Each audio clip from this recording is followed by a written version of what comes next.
Hey, welcome to One Word Suggestion. I'm your host, Eran Thomson, and this week's word is connections. For inspiration, can I please get a one-word suggestion? One word suggestion. One word suggestion. One word suggestion. Welcome to the podcast. For those of you who don't already know, every week I take one word suggested by you and use it as a leaping off point to explore the benefits of improv as they relate to life on and off the stage.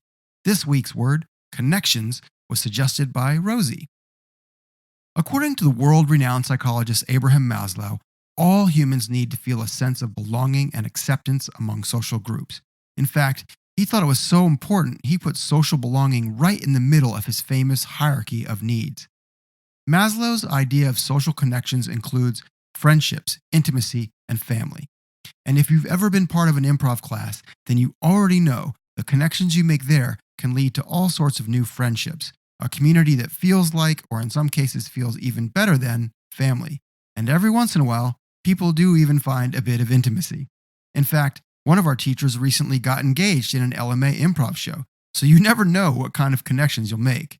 And while not everyone who takes a class at LMA is likely to find their perfect partner, it's my intention that they do find themselves in a safe, welcoming community where they can fail gloriously and succeed hilariously. And if you ask any student who has taken a class at LMA or teacher who works here, they'll tell you I'm always going around saying that even though we're the fastest growing comedy school in Australia, at our core, we're about community first and comedy second. The great thing is, if we do our jobs right, the connections and community take care of themselves.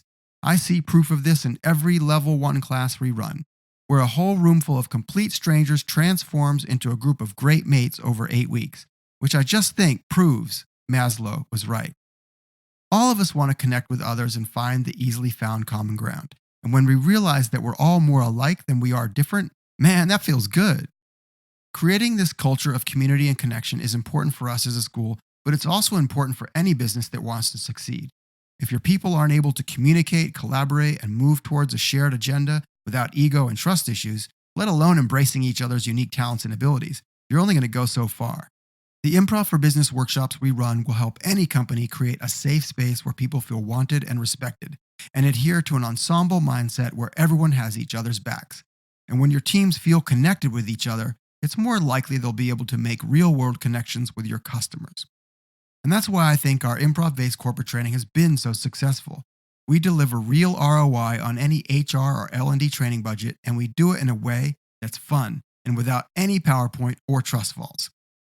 So that's my take on connections. Thanks for the great suggestion, Rosie. If you want to suggest a word for next week or add your perspective, drop me a note in the comments. I'm making one of these every week for a year, so I'd love it if you could subscribe, like, share, and all that stuff. And in the meantime, if you're interested in improv for personal growth, professional achievement, or just for fun, my suggestion is to get yourself into an improv class or book a corporate training workshop for your team. You can learn all about LMA's programs at www.lma.training. Thanks for listening. One Word Suggestion is brought to you by LMA Professional Development. Please visit us at www.lma.training for more info.